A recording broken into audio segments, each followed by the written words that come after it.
Una película muy conocida y de las mejores de Jim Carrey nos habla un poco de qué pasa cuando nos damos cuenta que hay ciertas cosas en nuestra vida que no tienen del todo sentido. Cuando dejamos de estar tranquilos porque de alguna forma algo nos abrió los ojos y no podemos seguir viendo las cosas de la misma forma. Truman vive en un mundo fabricado por un hombre que dirige su vida, pero llega un momento donde esta falsedad no se puede sostener más. La búsqueda de la verdad se encuentra en el mismo nombre del protagonista. Y así como le pasa a él, la película tiene un mensaje para nosotros porque no somos distintos de los espectadores de su show. Hay una metáfora de la separación de los padres, una huida del nido, podríamos decir, también de la ficción que hemos construido en la sociedad y de la que también caemos como víctimas. Nuestras propias creencias terminan siendo los límites que nos impiden conocernos mejor. Soy Brahma, psicólogo clínico, y te invito a que exploremos un poco este mito moderno de la caverna de Platón que se llama Truman Show. Y si te termina interesando, hay otros análisis en el canal que te pueden gustar. No te olvides de comentar porque me interesa tu opinión. Dirigida por Peter Weir en 1998, la película comienza con un director hablando a la cámara.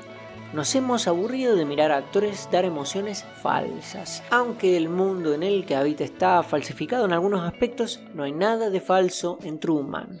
Esta frase deja en claro qué idea tiene este hombre sobre la vida y el entretenimiento. Su intención principal es darle a los espectadores los sentimientos verdaderos, porque el mundo está lleno de una falsedad que le es insoportable. Y para esta meta está dispuesto a controlar la mayor intimidad posible. La víctima de este deseo, así como todo hijo, es Truman, el hombre verdadero, el mayor ignorante. La caída de un reflector inaugura la extrañeza con la que el protagonista comenzará a percibir su vida. Todas las interacciones que tiene con las personas están totalmente calculadas y el control que ejercen sobre él es enorme. Se acerca temeroso al agua como alejándose de ese control parental que lo mantiene viendo contenido censurado y predigerido. Hay algo devastador en esta escena. Truman está petrificado porque siente estar enfrentándose a un mal que excede totalmente sus capacidades. Está desarmado frente a un monstruo terrible, lo desconocido. La forma en la que están filmadas las escenas remite constantemente a la venta de productos, el recordatorio permanente a nosotros como espectadores que a estas personas no les importa Truman. Esta observación constante a la que está sometido sin saberlo no es del todo por su bien. Tiene un anhelo de libertad, escaparse de la isla y de su trabajo rutinario para llegar a Fiji. Y de esta forma alejarse de la mirada controladora y limitante de ese otro absoluto. Vemos que el motivo por el cual el terror es depositado en los botes y el agua es la caída de su padre durante una tormenta, la experiencia intensa de la pérdida de aquel donde se ha depositado la seguridad inaugura el corte en base al cual gira la vida, la castración. De vez en cuando la película nos regala escenas donde se nos habla rompiendo sutilmente la cuarta pared. Así como antes, este mensaje paralelo pone de frente que es a nosotros a quienes se nos está vendiendo una fantasía a través de una puesta en escena controlada. Hay algo de falso en la estructura de nuestro entretenimiento y creencias que asienta una frontera, como una especie de río estancado por una represa. Un ejemplo de esta ficción está en la reunión de Truman con su padre, que ahora es actor vestido de vagabundo. El cinismo con el que es tratado este tema sensible para muchas personas muestra un lado triste de la experiencia de la identificación. A veces ese producto manufacturado para esa identificación que se busca termina siendo el resultado de la tortura de algo verdadero. Sí soy. La mirada de Truman no siempre fue captada por su actual esposa, casi como si el erotismo no fuera el producto del control total. Lauren confiesa que no se le está permitido hablar con él. El protagonista no entiende absolutamente nada del contexto de esa prohibición, pero aún así se deja llevar por eso que está vivo. Se aleja un poco del ojo que todo lo ve, pero la Matrix es el producto de una incesante adaptación, por lo que son encontrados. No sin antes destapar algo de la olla. La mujer le dice que ellos lo ven todo el tiempo y le mienten. No se llama Lauren, sino Silvia, y el supuesto padre explica que se mudarán a Fiji. El hueco llama a ser tapado y la reconstrucción es inevitable, pero esos ojos nunca serán los mismos. La primera vez nunca se vuelve a repetir. Las costuras de esta realidad artificial se empiezan a notar y si esto le pasara a alguien en nuestro contexto se le llamaría brote psicótico.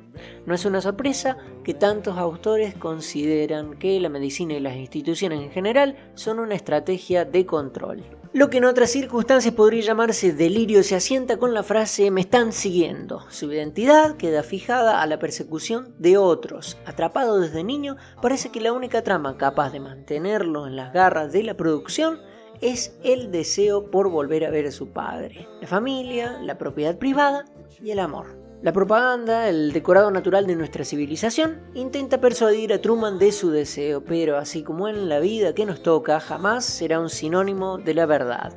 La cosa se empieza a poner un poco más difícil para la esposa que claramente no confía en el protagonista. La tarea de mantener algo que ya no se tiene ganas de mantener ha sido siempre el primer paso para el cambio. Cada acto se va transformando en una desmentida, en una rebelión adolescente contra unos padres que han estado exagerando los peligros de la noche para impedir el descontrol. Sin lugar para las mentiras, el hombre verdadero le pregunta a su esposa por qué quería tener un hijo con él si no lo soporta.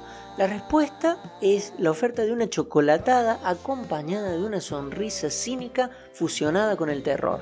Esta es una espectacular actriz. La actitud impredecible del protagonista lleva a que la mujer pida ayuda y certifica las sospechas. Así como cualquier trabajo de atención al público, ser la pareja de Truman es un empleo de condición insalubre. Le dice a su amigo que se está volviendo loco, como si el mundo girara alrededor de él. Esto es muy parecido a lo que Lacan llamaba madre boca de cocodrilo. Lo que Lacan dice es que los infantes buscan la falta en el otro, para no caer en la posición de objeto absoluto, como que la atención por parte de otro, concentrada totalmente en uno, no dejaría lugar para un deseo propio. Tiene que haber algo distinto de uno que sea el objeto de deseo para que uno mismo pueda desear. Ese algo distinto, esta función de corte de esa atención constante, Lacan la va a llamar la función paterna, que vendría a ser como un palo entre medio de las fauces de este cocodrilo que permite desear otra cosa. Su amigo le recuerda que se conocen desde que tienen 7 años. Truman no puede estar más adentro de esas fauces. La crueldad alcanza un nuevo nivel y volvemos a ver al director, esta vez diciendo las palabras que calman la angustia existencial del supuesto amigo. No porque el dolor deba disminuir, sino porque no debe irse del set. El padre, supuestamente fallecido, supuestamente indigente, vuelve como cereza del postre. La coronación de un rey sin reino. La manipulación de cada elemento con la intención de despertar un sentimiento es la trampa que mantiene a los espectadores conectados al gran hermano.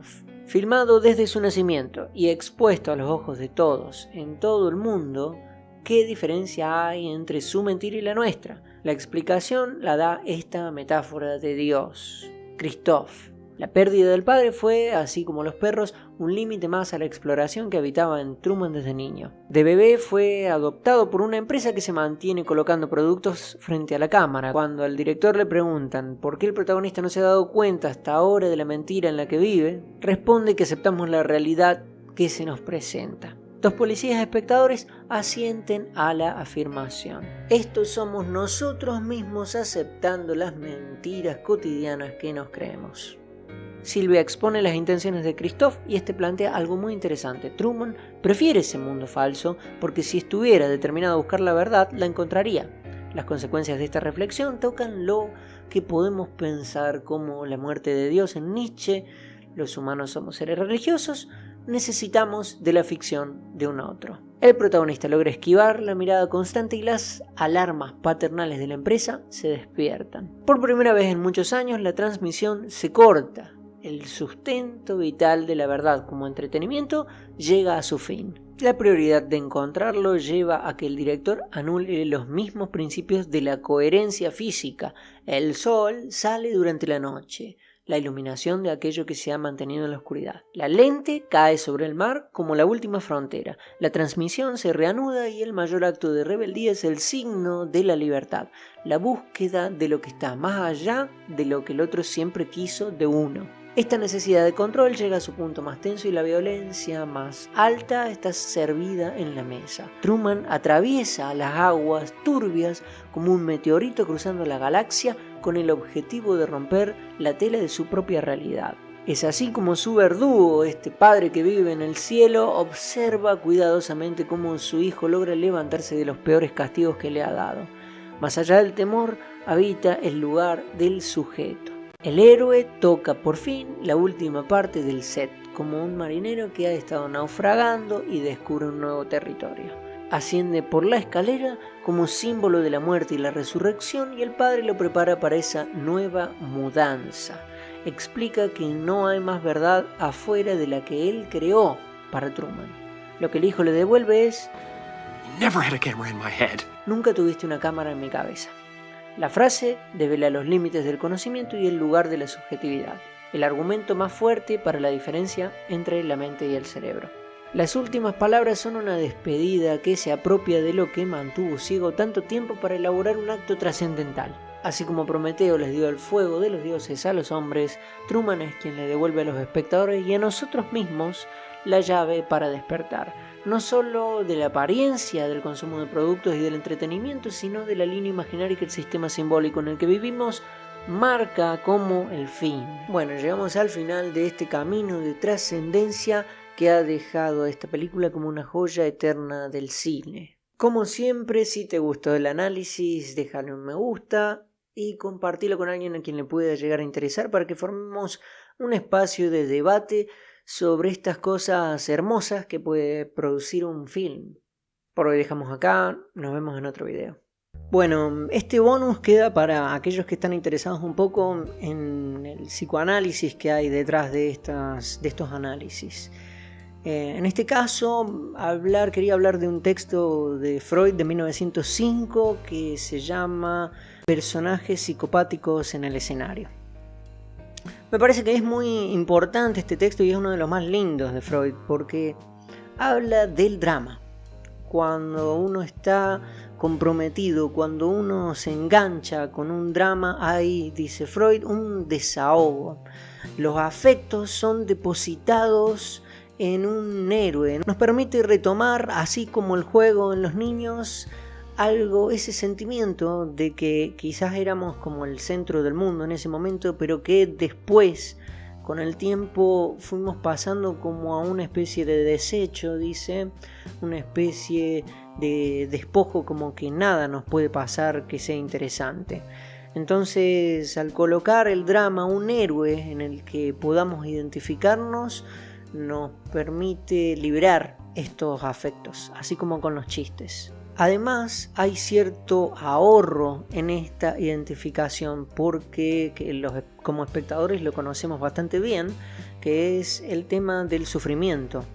Hay ciertas penas que uno no va a sufrir, no va a perder, por ejemplo, la vida en una batalla contra una divinidad o contra alguna adversidad. No va a tener que pasar por tanto sufrimiento para poder obtener algo de esa satisfacción. Freud dice que el drama nace de los rituales de sacrificio.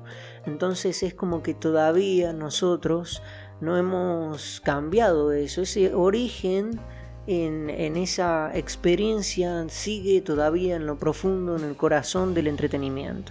Los dramas son una lucha masoquista, hay una especie de sufrimiento que está puesto en la vivencia del héroe porque es una lucha, es una rebeldía en contra de Dios o de una divinidad. Por eso este vínculo que se tiene con los rituales de sacrificio, ¿no? En este caso, por ejemplo, podemos ver la lucha de Truman por su libertad, por alejarse de ese encierro al que estaba sometida su vida y la falsedad en la que se lo había criado y que él había adoptado también. Los dioses los podríamos entender justamente como la metáfora que plantea esta película con el director, quien le desarrolla un guión en el sentido de que ese guión le permite tener una cierta paz a través de un precio. Y por último, dice Freud, dice más cosas, ¿no? Pero la que me parece que capaz mejor expresa este sentimiento es que el artista tiene que hacer una especie de ecuación donde el sufrimiento no sea tal que pueda rebasar la compensación que se tiene. Se puede, por ejemplo, llegar al final de una tragedia y que el afecto de la pena llegue como a su cumplimiento con la pérdida, pero así también tiene que haber una especie de resolución a ese sufrimiento que el drama plantea. El drama, los guiones, el entretenimiento está hecho para que en algún punto podamos encontrar una satisfacción sustitutiva para nuestros propios sufrimientos y podamos alcanzar ese estatus de héroe que pelea contra lo divino y contra las adversidades y podamos tener nuestra propia recompensa, quizás evitando un poco de ese sufrimiento y ese dolor.